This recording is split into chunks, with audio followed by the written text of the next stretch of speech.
दोस्तों आज का ये वीडियो मैंने स्पेशली उन लोगों के लिए बनाया है जो अर्ली मॉर्निंग द्वारका पहुंचते हैं और एक ही दिन में द्वारका का पूरा कवर करते हुए शाम को रिटर्न होना चाहते हैं।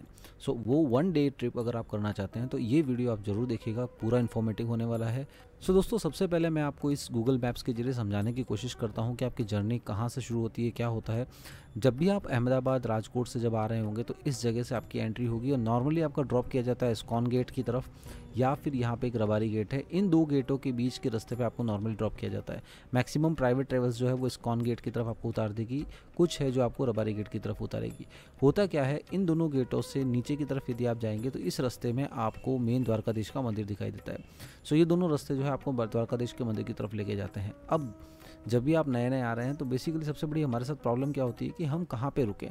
सो दोस्तों यहाँ पर इस मैप को थोड़ा सा नीचे लेके जाऊँगा तो देखिए, जब भी आप इन दोनों चाहे इस्कॉन गेट पे उतरें या फिर आप रबारी गेट पे उतरें, आप सीधा नीचे की तरफ आइए तो यहाँ पर जो ये आप देख रहे हैं एरिया, ये पूरा एरिया होटलों से भरा हुआ है। यहाँ पर आपको दुनिया भर की होटलें, कई सारे छोटे मोटे जो है धर्मशालाएँ देखने को मिल जाएगी। नॉर्मली मैंने अभी रिसेंटली एक ट्रिप किया है जून फर्स्ट वीक में, तो वहाँ पे मुझे पता लगा है कि यहाँ पर सिंगल डे के लिए यदि आप कोई रूम लेते हैं तो उसका चार्जेस है नॉन एसी का 1200 रुपीज़ और एसी रूम का 1800 रुपीज़ का चार्जेस है। ये चार्जेस जो है वो होटल के चार्जेस हैं। यदि मैं धर्मशाला की बात करूँ तो मेरा रिसेंटली मैंने स्टे लिया था अग्रवाल धर्मशाला में, बिकॉज आप नाइट स्टे कर नहीं रहे, आप मॉर्निंग में आए हैं, खाली नहा धो के फ्रेश होकर मंदिर की तरफ बढ़ जाएंगे। सो एक टेम्प्रेरी स्टे है। तो अग्रवाल धर्मशाला का रूम का कॉस्ट मुझे 800 रुपीज़ पड़ा था, डबल बेड जो रूम है उसका। अग्रवाल धर्मशाला की लोकेशन लगभग इस जगह पर है।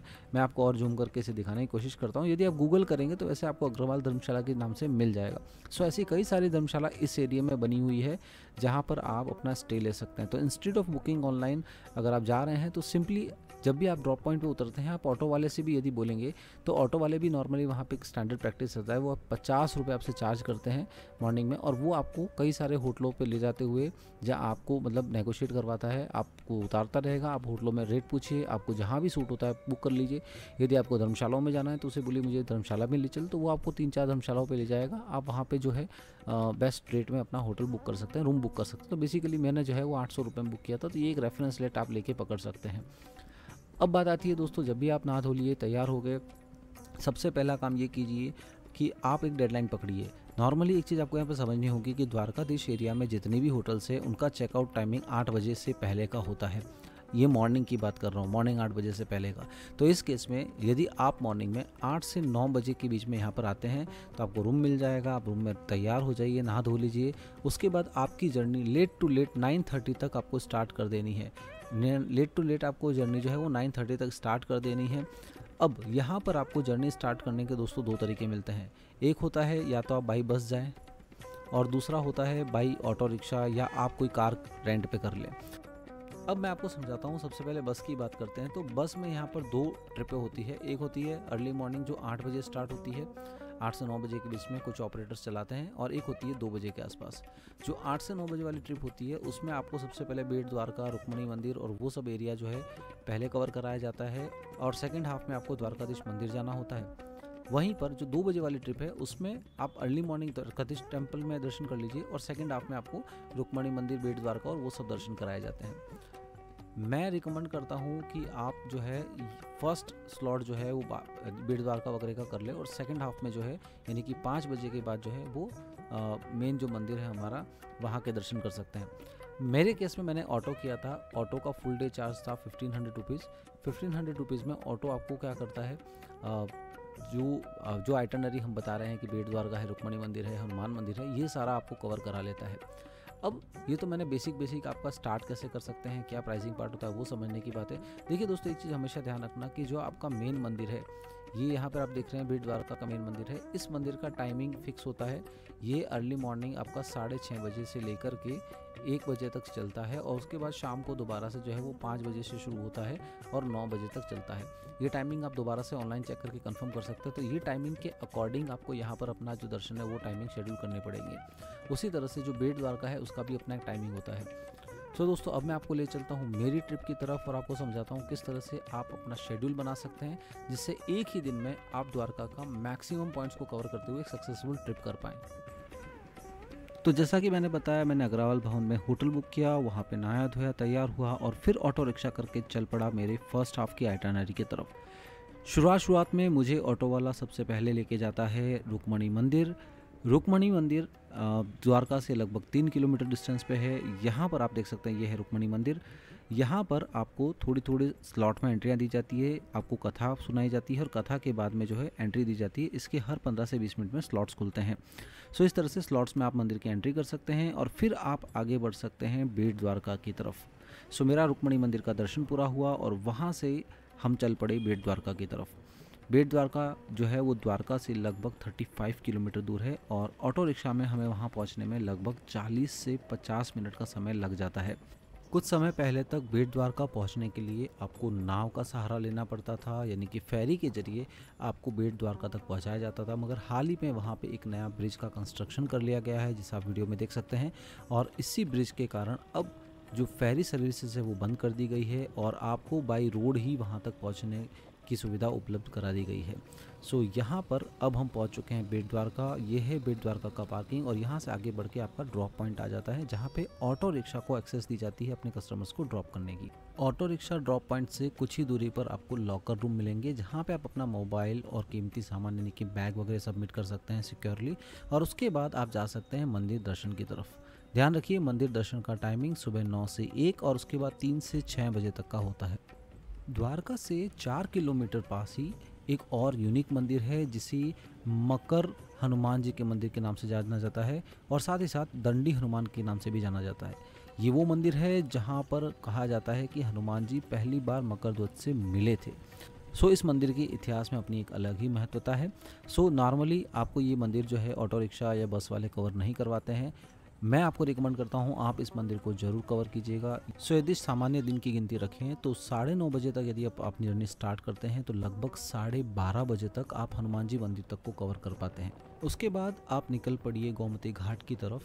हनुमान मंदिर से गोमती घाट पहुँचने में दोबारा से आपको लगभग आधा घंटे का समय लग जाता है। सो दोस्तों, गोमती घाट पहुँचते पहुँचते हमें लगभग 1:30 बज गया था और ये समय होता है जब आपको अच्छे से भूख लग चुकी होती है, यानी आपका लंच का। दरअसल गोमती घाट पे आपको 3 से 4 रेस्टोरेंट देखने को मिलेंगे। उन रेस्टोरेंटों का खाना वैसे एवरेज क्वालिटी का मैं कहूँगा। मैंने वहीं पर खाया था, मेरा कुछ ज़्यादा अच्छा एक्सपीरियंस नहीं था। बट मैं आपको ये बोल सकता हूँ कि आप जब आप कोई ट्रिप पे होते हैं तो ज़्यादा फूडी ना बन करके आप जो भी ऑप्शन मिलता है आप वहाँ पे उसे कंटिन्यू कर सकते हैं। अगर आपको अच्छा फूड खाना है, अच्छा लंच करना है, तो उस केस में मैं आपको रिकमेंड करूँगा आप श्रीनाथ डाइनिंग या इस तरह का कोई अच्छा अल्टरनेटिव जो रेस्टोरेंट है वो द्वारका में जाके कर सकते हैं। मगर क्योंकि इस मंदिर के बाद आप निकलते हैं नागेश्वर मंदिर की तरफ भी और वहाँ से फिर आपको द्वारका पहुँचते पहुँचते लगभग 2:30 से 3 बज जाते हैं। सो ऐसे में अगर आप प्रॉपर आइटनरी को फॉलो करो तो यहाँ पर आपको लंच करना ज़्यादा सही रहता है।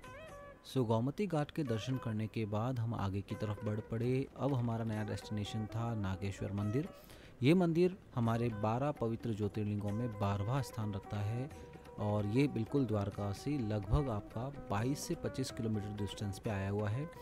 ये हमारा एक राउंड ट्रिप कंप्लीट हो रहा था, जहाँ पे हमने शुरुआत की थी रुक्मणी मंदिर से, फिर बेट द्वारका, फिर मंदिर हनुमान जी का और वहाँ से अब आ चुके हैं नागेश्वर मंदिर की तरफ।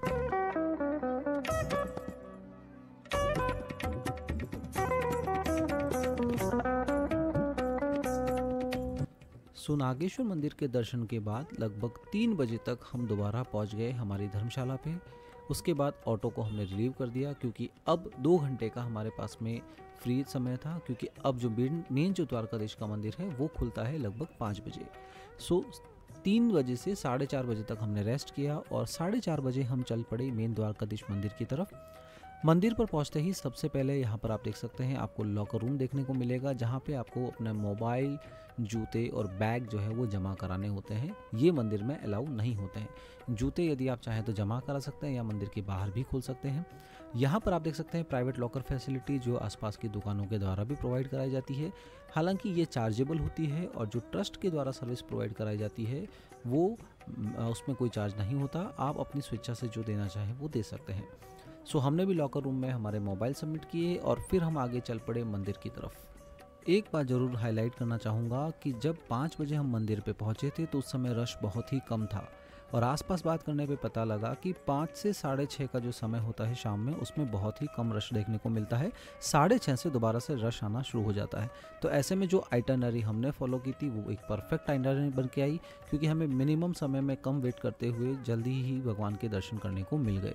इसी के साथ 6 बजे तक हमने दर्शन कर लिए थे। अब समय था चेकआउट का, तो हम चल पड़े हमारी धर्मशाला की तरफ। हमने चेकआउट किया, उसके बाद हम चले गए श्रीनाथ डाइनिंग हॉल।